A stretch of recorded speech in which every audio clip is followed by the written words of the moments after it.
Welcome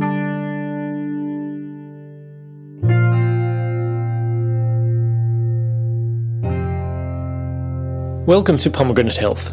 I'm Mick Cavazzini for the Royal Australasian College of Physicians. This is the final part of a series on global public health. We started back in episode 63. We already heard how the concept of global health security gained prominence between the HIV/AIDS crisis of the 90s and the 2003 SARS outbreak. The World Health Organization responded with its international health regulations, which spells out several obligations member states are expected to have to prepare for disease outbreaks and contain the spread. These obligations include surveillance mechanisms to detect unusual case clusters, as well as minimum requirements for diagnostic labs and public health communication. The list goes on, and it can be very hard for low and middle income countries to meet these standards. In an effort to bolster these capacities among developing countries in the region, in 2017, Australia launched the Centre for Indo-Pacific Health Security. Most recently, the centre has become responsible for the Regional Vaccine Access and Health Security Initiative. This is a $500 million commitment to fund doses of COVID-19 vaccine and technical assistance to the Pacific and Southeast Asia. It is early days in this fast-moving space, but to keep up to date, you can listen to the centre's own podcast called Contain This. In a November episode, an immunisation nurse from Tonga and a clinical microbiologist from Indonesia talk about the cultural challenges and local strategies for vaccine uptake in their communities. You'll find links and more information at the website indo-pacifichealthsecurity.dfat.gov.au. This regional vaccination program is just the most recent part to Australia's wider development agenda. In the last financial year, Australia contributed a total of $4 billion in overseas development assistance. And the health component comes after other areas like governance, education, infrastructure and trade. Prior to COVID-19, health development received a budget of about $545 million a year, of which half goes to global programs like the WHO and UNICEF, Gavi, the Vaccine Alliance, and the Global Fund to fight AIDS, TB and malaria. We talked about these in episode 64. Today we'll talk about the other half of that budget, the bilateral country-specific development programs Australia has. We'll ask how this money is spent and how you decide between different public health goals, and what other local and diplomatic considerations factor into these decisions. To answer these questions, I went to Canberra to meet with two of the most senior representatives of the Indo-Pacific Centre for Health Security. Please note that this conversation took place in September, before the Regional Vaccine Access and Health Security Initiative had been launched, but unfortunately in the middle of some noisy drilling that interfered with parts of this recording. I'm Dr. Stephanie Williams, Australia's Ambassador for Regional Health Security and Principal Health Advisor at the Department of Foreign Affairs and Trade, and I'm a Fellow of the Australian Faculty of Public Health Medicine. And I'm Robin Davies, the Head of the Indo-Pacific Centre for Health Security in the Department of Foreign Affairs and Trade. I began by asking Dr. Stephanie Williams to outline some of the work that Australian aid has been contributing to. The first example is a long-standing project in Timor L'este, focusing on sexual and reproductive health education. Between 2003 and 2016, maternal mortality was reduced by a third, and the average birth rate of 8 children per woman was halved. So that example in Timor-Leste was through a very long-standing contribution to an NGO partner to enable increased access to family planning service clinics in Timor. Family planning commodities in particular are not necessarily available through government-led clinics. That initiative used a range of measures. One quite popular one was a hotline for teenagers to ask questions about sex and family planning and different methods available to them. And that was becoming increasingly popular over time as more people learnt that there was a confidential way to seek information that was key to their own health and safety. And the other measures are really the foot soldiers of primary healthcare, where you have a visible team turning up every week. You know that they're going to sit at this clinic every Friday and they're going to talk about this, bring these commodities, and there's a sort of reliability of service provision and visibility of those services in the country that, again, over time, the population warmed to and increasingly used. One of your interests is the progress of countries as they become more developed and no longer eligible for funding for such specific programs. But that doesn't mean that their problems have ended. You give the example of Cambodia, where the mean income might be going up, but there are huge chunks of the population still unable to access care. So how does development work in a setting like that, take more of a top-down approach? So the way in which we work in health is completely dependent on the country context, and the Cambodia example is a good example. There is a public system, but almost everyone, their first point of call to the healthcare system is a private provider, a private pharmacist or a clinician down the street. So there's a huge out-of-pocket costs for most Cambodians in healthcare. There was a period of time in the late 90s, a very vulnerable community in the heart of Phnom Penh, very small at the time, 3,000 people, and where Australia, with other development partners, with the blessings and in true partnership with the Ministry of Health, began a health initiative that said, what about subsidising healthcare for these the poorest Cambodians in this particular area? Will that improve the access of this community at public sector facilities where there are occasionally some fees as well? It was successful and has over time grown to subsidise over 3 million Cambodians' access to healthcare through working with the Ministry of Economy and Finance in basically grants provision so that they can claim back their cost of healthcare. And it's relatively complex health system intervention. So I think the opportunities in health system improvement are always context dependent, partnership dependent, and timing dependent. Yeah.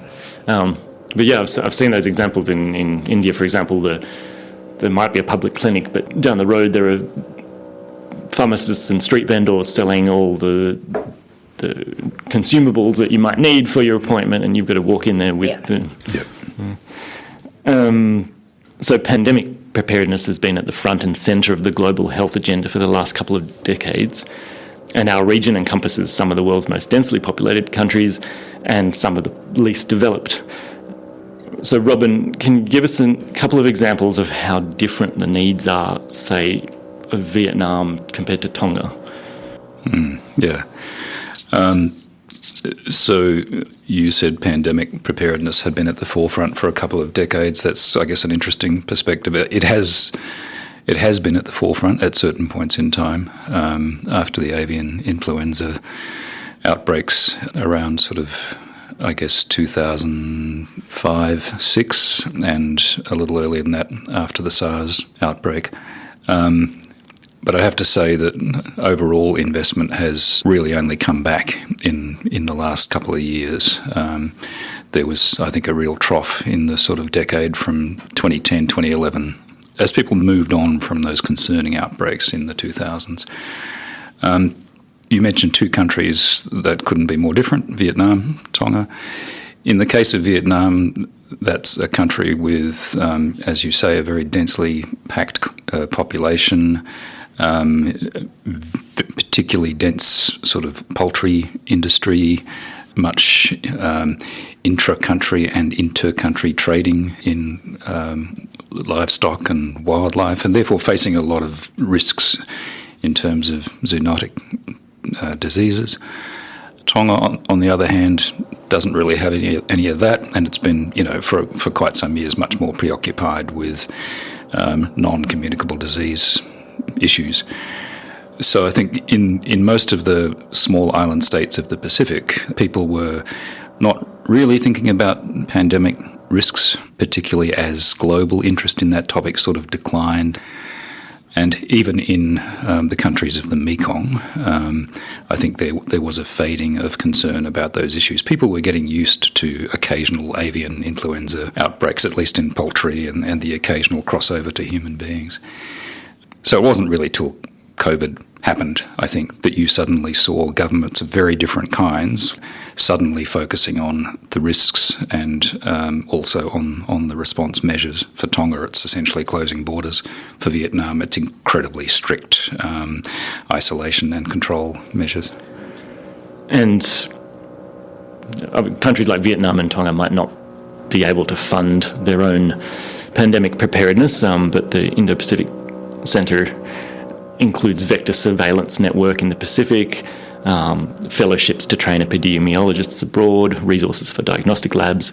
Are there parts of this program that you can say did improve resilience to the COVID outbreak? I would like to think so, but I just want to, issue the qualification that this program has existed now for coming up to 3 years, and in the context of international development programs, that makes us very young. I'll put it this way, I think what we've been able to do is respond by pivoting some existing partnerships that had been formed over the couple of years leading up to COVID. You mentioned vector control, which is less relevant in a COVID context, but we're also working with institutions on laboratory strengthening, workforce development, surveillance, infection prevention and control, a whole range of relevant areas. Those partnerships had barely got up and running when COVID hit. So in one sense, we are still constrained because those institutions can't actually do a whole lot on the ground at this point in time. And to some extent, we'll need to wait until particularly travel restrictions ease before they are more able to provide support to their partner institutions in the region. But there are certain areas, I think, in which we've been able to play a very important role.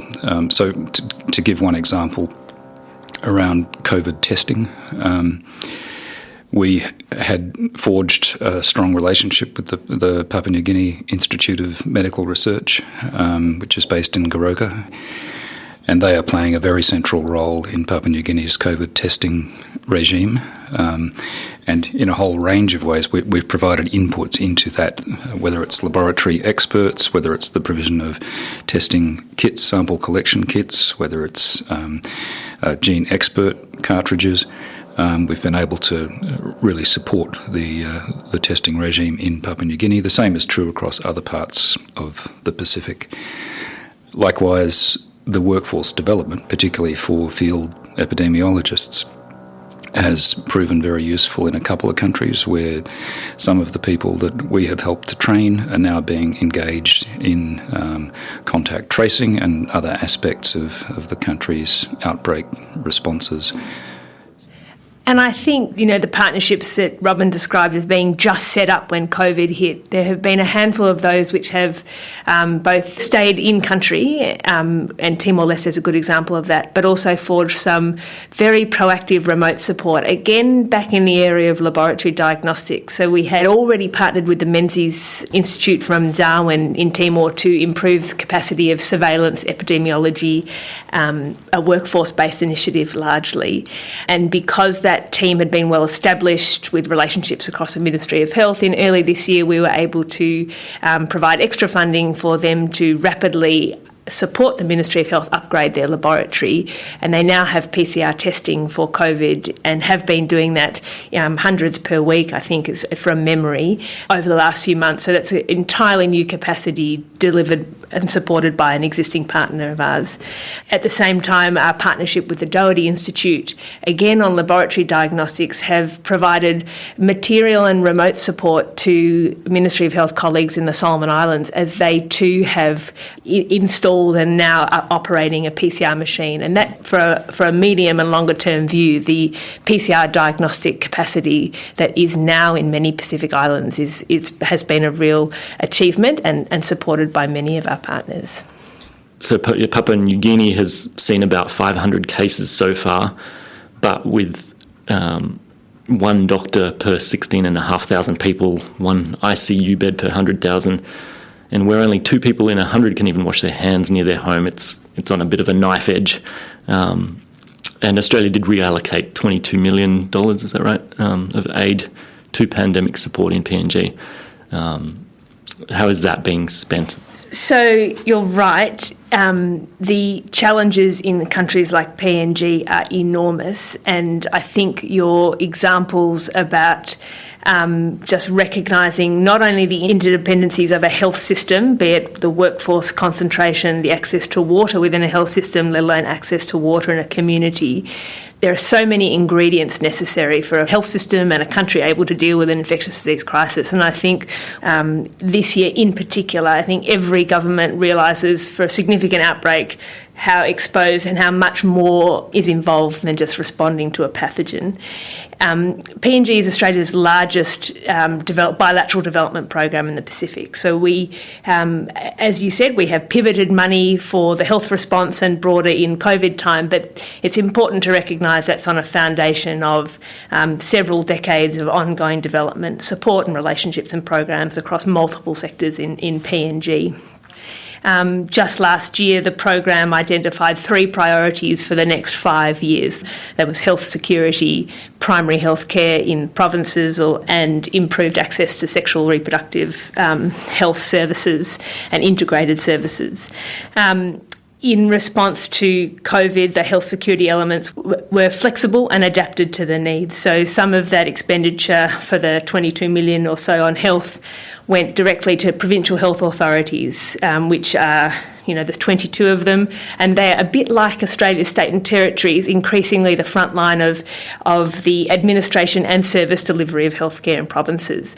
There was some central support as part of that package, consumables and material for laboratory specimen collection and testing, a large package of financial support to boost the supplies of PPE at a time where supplies were short, and there was been some extra work in support for training in infection prevention and control. There's some examples, not the full rundown of the $22 million package, of course. And that really continues, and you'll know that at this moment there's the AUSMAT team in PNG from Australia, deployed really in response to their request through the WHO for an emergency medical team in late July, as they were diagnosing increased numbers of locally acquired cases of COVID in around July. And that team is gone straight into work in partnership with leaders in the National Control Centre and, importantly, leaders in Port Moresby General Hospital and the Rita Flynn Isolation Facility, which are the capital facilities responsible for seeing, diagnosing, cohorting, triaging patients. And that team's in week 3 or 4. So we've got sort of a multi-layered bilateral, regional and external support to PNG in particular during COVID. So on top of the $22 million we mentioned, Australia has promised to supply a COVID vaccine to partners in the Indo-Pacific should we get access to one, which will require another $80 million. Are you worried about which long-term projects might have to be put on hold while those more immediate concerns are rolled out? Yeah, and the $80 million you referred to is Australia's contribution to the COVAX Advanced Market Commitment for Developing Countries, which has been established by Gavi, the Vaccine Alliance. That's very much an immediate mechanism that will provide for maybe 20% of the vaccine coverage needs of developing countries, the sort of high-risk populations. The costs involved in vaccine provision for wider coverage for the populations of developing countries will be extremely high, and a lot of that cost will have to be spread across a whole range of donor institutions, including the multilateral development banks as well as bilateral donors, and then, of course, governments themselves. The Prime Minister has made it clear that Australia is going to play a role in supporting vaccine access for particularly the countries of the Pacific and Southeast Asia. The way in which that might be done is still to be determined at a time when it's quite difficult to implement programs as originally planned. That's what we saw with the pivot in the previous financial year. Something like $280 million in total was reallocated from programs that essentially could not proceed as planned to COVID preparedness and response activities. So, there are a range of ways in which new assistance can be funded, and there is, to some extent, automatically some flexibility that opens up within the existing aid budget because of the impacts of COVID.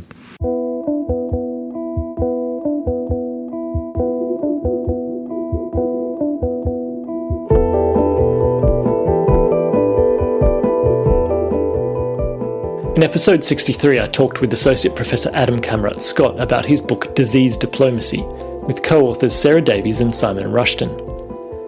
They describe how the term global health security was first used by the World Health Assembly in May 2001. This language was meant to steer some attention onto the threat of infectious disease events, at a period when the world was gripped by geopolitical threats like the Iraq biological weapons program, and only months later the terror attacks on the Twin Towers, and then those anthrax letters. Securitization language has its critics, however, especially from the Copenhagen School of Security Studies. They've said that it hyper-politicizes issues and distorts their relative importance. As Adam Kamrat-Scott has written, pandemic influenza has become viewed as the world's most feared security threat by the WHO and governments despite its relative infrequency, while malaria, on the other hand, which kills an average of 800,000 children under 5 years of age per year, continues to be treated as a standard public health issue. End quote. Another critique is that such a framing perpetuates colonial notions of superiority, or a West versus the rest mentality. It would be pretty jarring if you heard your country or region described as a hotbed of infectious disease, and there's no doubt that xenophobia has made its way into the social response to COVID-19. Adam Kamrat-Scott has written that Australia's adoption of health security terminology was initially resisted by regional partners such as India, Thailand and Indonesia, but that over time they all came to see the shared interests in pandemic preparedness. In the 3 years Robin Davies has been leading the Centre for Indo-Pacific Health Security, he says he hasn't observed any suspicion from development partners about the motivations of the program.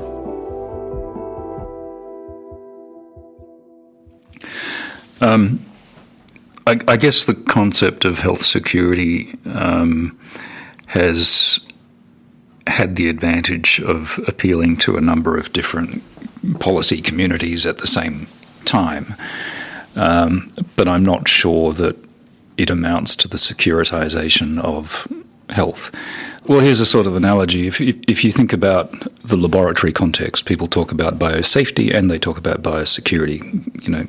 Keeping people within the laboratory safe from bad things and stopping the bad things escaping from the laboratory. And I think the notion of health security is a bit like that. It's not just about people in Australia being protected from threats that might arise in foreign hotbeds. It's really more about the fundamental concept of the international health regulations as revised, which was containment at source, which was a shift from the previous approach, which was about how we protect ourselves from something that's coming at us from outside. So that's how I sort of conceive of health security, but that's not to deny that, I guess there's a convenient aspect to the notion that it does appeal to people who are thinking more in terms of a national defence sort of perspective. But I think it is interesting. I had students ask me the other day, international relations students in a seminar say, well, do you think COVID-19 has given the security and trade framing of international relations reason to pause and think about investing in the softer side of global health? I thought it was a very interesting question about still that, well, that's just a feel-good global health investment. We just do that because it's the right thing to do. But I hope I was able to convince them that, yes, you can have important health goals such as improving individuals' access to healthcare and improving universal health coverage and improving protection against infectious diseases. That is also a much bigger investment in broader security. If COVID hasn't demonstrated how interrelated these threats are, then we've kind of missed the point of COVID. But there is one of the criticisms is that the security concept has focused expenditure on pandemics that might threaten the West, and in lower income countries take money away from development goals that they see as more important, that they'd rather spend money on HIV prevention or diabetes care. And indeed, the money that's been reallocated for PNG has been reallocated from other longer-term goals. So does it skew the focus of development spending too far in one direction?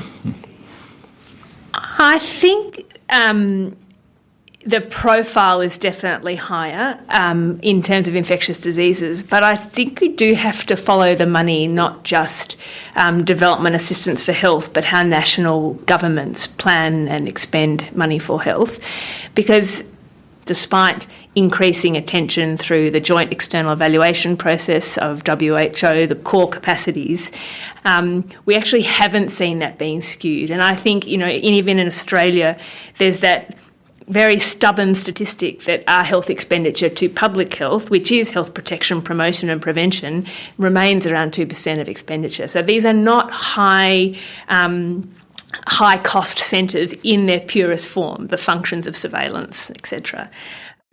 Maybe the premise of the question is that Pacific Island governments might feel that we were coming to them offering to do things that are as much in our own interests as in theirs, and they might not react well to that kind of perspective, but I don't think that's the case. So, for example, when the Health Security Initiative was established, we set up 2 teams to undertake scoping missions to the Pacific and Southeast Asia, and we were very alert to that possibility that we would walk into a health ministry and say, wow, are we here to help you? And they would say, well, hang on, isn't this about Australia's own security? We've got other problems, for example, non-communicable diseases or, dengue or whatever it might be. Now, that was never the case. I did a lot of these missions myself. Steph did some. And for a couple of reasons. For one thing, when we walked into the room, we didn't say we were focused only on threats to Australia, infectious disease threats to Australia. We were as focused on infectious diseases that were quite specific threats to developing countries. But also, all of these countries are, in fact, quite motivated to improve their capacities and better implement the international health regulations. They are very open to external support to do that.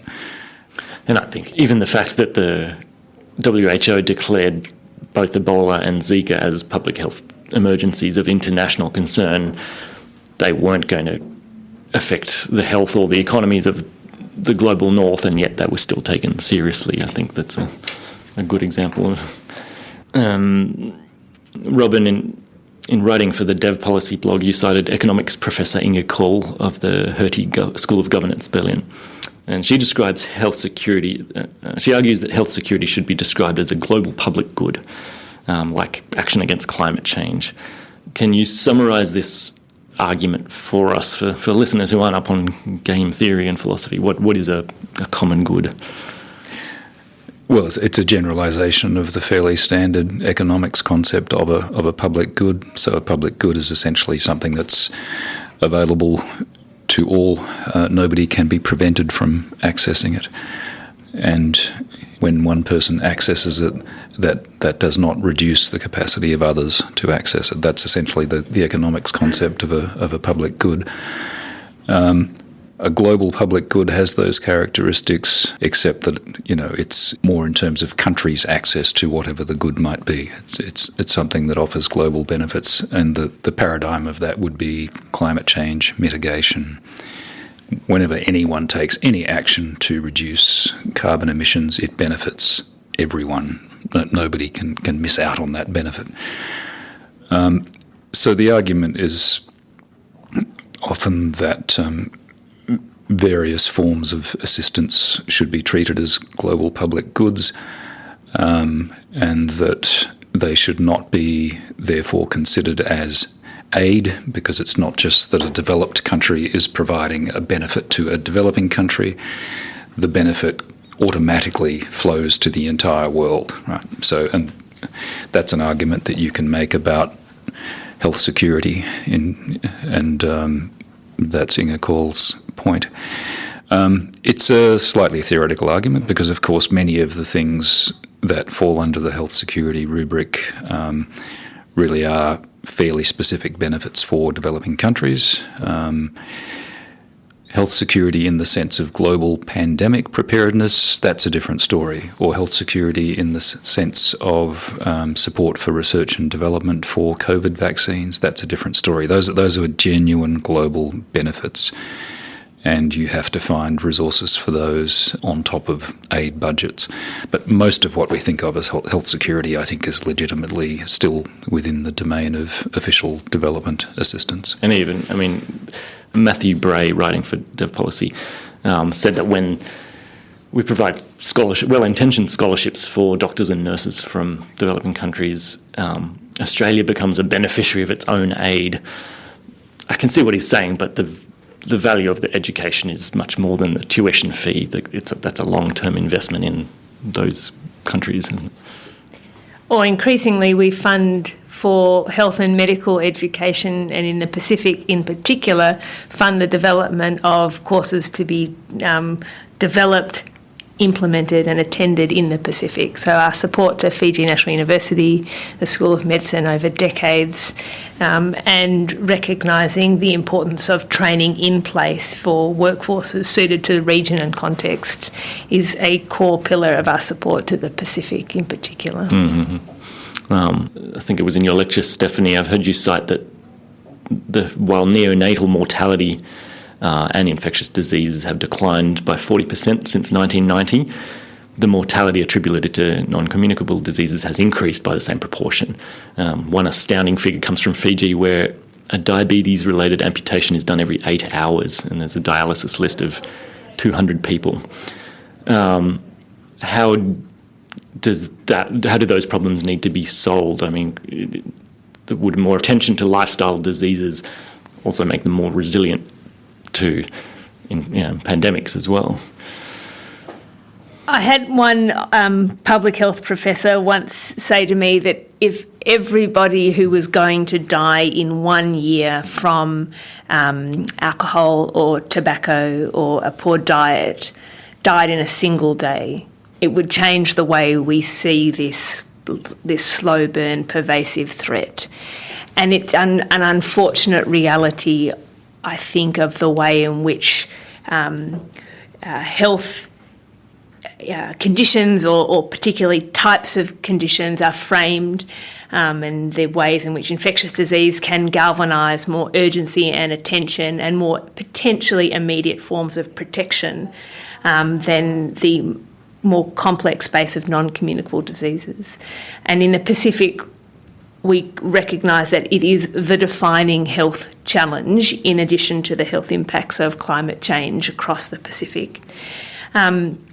In many of the ways in which the development program in health has worked over years is really at the core systems of health, supporting planning, budgeting and financing, workforce development, healthcare delivery models, and budget support. So in a place like Solomon Islands, over time, Australia has provided money into the operation of the health system and enabled the essential health service coverage to improve, which in effect targets some of the non-communicable diseases. And we have some specific investments in places like Tonga to improve the detection of hypertension and high cholesterol, etc. So risk factor identification through primary health care. We do support the Secretariat of the Pacific Community to run an NCD multi-sector program, from awareness to tobacco industry monitoring to supporting Pacific Island health ministries to increase attention and awareness and improvements to control of NCDs. I think we do manage to actually strike a balance in many of the ways in which we work in our region that says, here's the everyday, here are the really big issues, and then the surge for the infectious disease response. But I'm not going to say it's easy.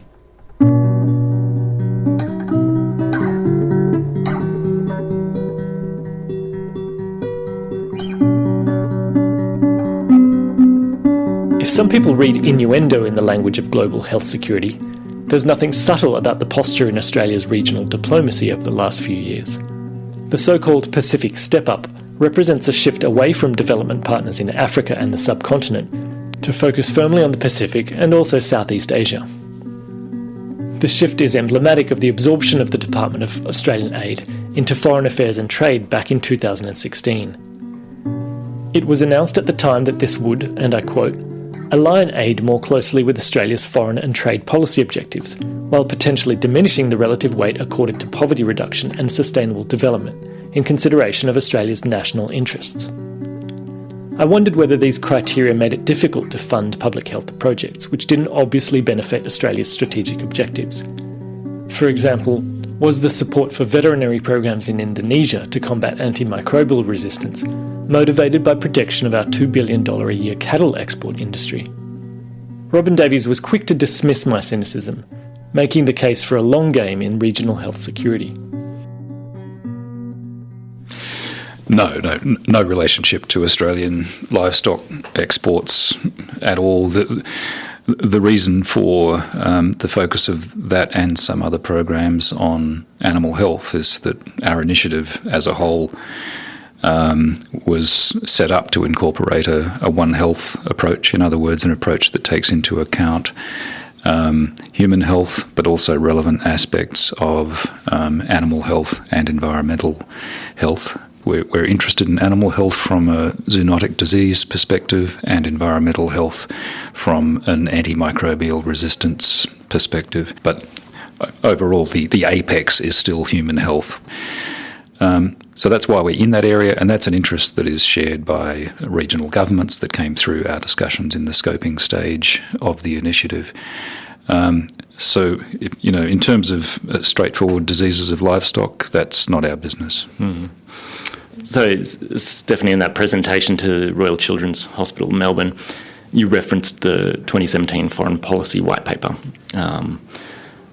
the premise of which is that the trade liberalisation, regional economic health and stability is good for everyone. But free trade also sometimes challenges the self-sufficiency of developing countries. One example was Samoa, which for decades had turkey tails dumped on them from the US, initially under the guise of foreign aid, which these are the fatty rejects that aren't sold in the West, but they've now contributed to a 70 to 80% obesity rate in that country. In 2007, the Samoan government tried to ban these imports, but was told by the World Trade Organization that violated rules about targeted protectionism. So, do public health considerations sometimes take second place to trade or other priorities? I think there's no secret that the commercial determinants of health drive a huge, more than, say, what we used to talk about, the social determinants of health, are really driving the inequitable distribution of risk factors across the world.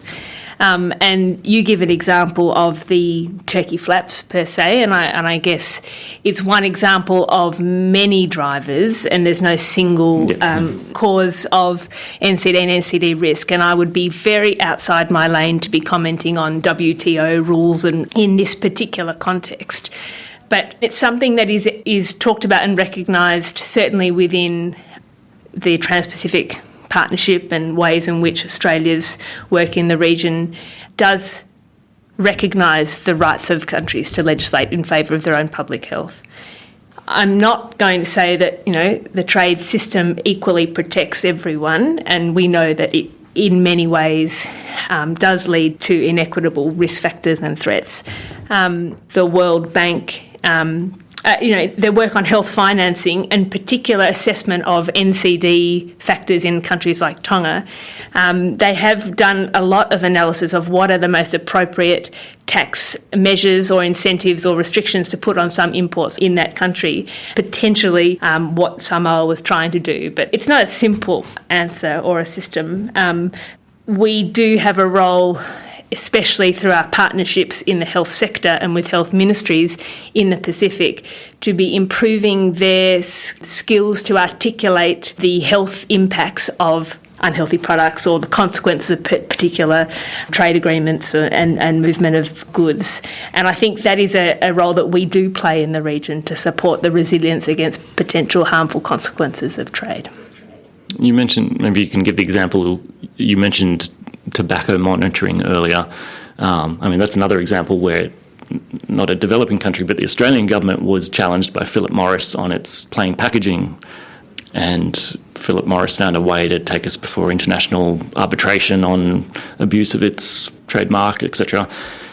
Australia won that, but not without spending $50 million in legal costs. So, and subsequently, I think New Zealand stepped back from plain packaging because it was seen as too costly to pursue. So, yeah, again, it's not your remit, but what can you do? You gave the example in Fiji, was it? No. Oh, no, so the example was actually from a non-communicable disease roundtable here at DFAT in middle of 2019, I think it was, with Australian NCD experts. There are bodies, and I think in Australia, that monitor the kind of nefarious tactics of the tobacco industry through their avenues of influence and different marketing strategies. And it was a suggestion, not a decision or policy from one of the contributors at that roundtable to say that a regional tobacco industry monitoring group which would collect information around the activities of industry in certain countries might be a useful source of intelligence to increase the awareness of the resilience or lack thereof to such tactics across various ministries in the Pacific. And we have a very interesting example of exactly how active some of those tactics were when the Solomon Islands went in to try and increase the size of the graphic warning on their tobacco package, and how at every step of the way there was a counter-representation in that country from the tobacco industry to eke back, to reduce, to avoid that public health measure being implemented.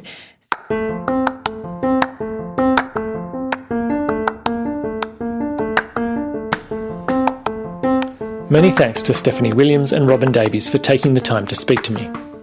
Dr. Williams now chairs the Expert Advisory Group to the Regional Vaccine Access and Health Security Initiative. This program, conceived during such a challenging period, is a welcome boost to the development assistance budget, which reached an all-time low point in 2017. As a proportion of gross national income, Australia's aid budget sits at 0.21%, which makes us the 19th most generous out of 37 OECD countries. New Zealand proportionally gives a fraction more, but the target aid-to-income ratio proposed in the UN Millennium Development Goals is 0.7%. Only Luxembourg, Norway, Sweden, Denmark and the UK meet or exceed that target. But some support to regional development is also being provided by medical colleges, including the RACP. Our college has in recent years been contributing professional training to aid partners and attending meetings of the Secretariat of the Pacific Community. One particularly strong collaboration is with the Masters of Internal Medicine and Masters of Paediatrics programs at Fiji National University. This support has continued by virtual means in recent months. I'll provide a link to the Pacific webinar series hosted by the Australasian Faculty of Public Health Medicine. In this, members of the college and the Pacific community discuss strategies for a COVID vaccine rollout and for reopening of borders within the region. And I also have to recognise the work of individual fellows who provide professional support to physicians across the Pacific, not just in public health but also oncology, haematology, infectious disease, gastroenterology and paediatrics. Telehealth has allowed improved care for even the most difficult cases in these remote island nations. You can read some first-hand accounts in the RACP's quarterly review. In issue 2 from last year, Dr. Dimitra Tsioumis describes her experiences in the highlands of PNG developing HIV testing capacity, and in the corridors of Fiji's health department to establish child protection legislation. You'll find links to this and more at our website, racp.edu.au/podcast. I also want to thank Associate Professor Peter Hill, who originally conceived of this global health security theme for a lecture at Congress 2020. Instead, it turned into these 4 podcasts, which you can listen to via Apple Podcasts, Spotify, Stitcher, Pocket Casts, or any one of the many apps out there. Please tell your friends and colleagues to subscribe if you think they'd like it. Thanks for listening. I'm Mick Cavazzini for the Royal Australasian College of Physicians.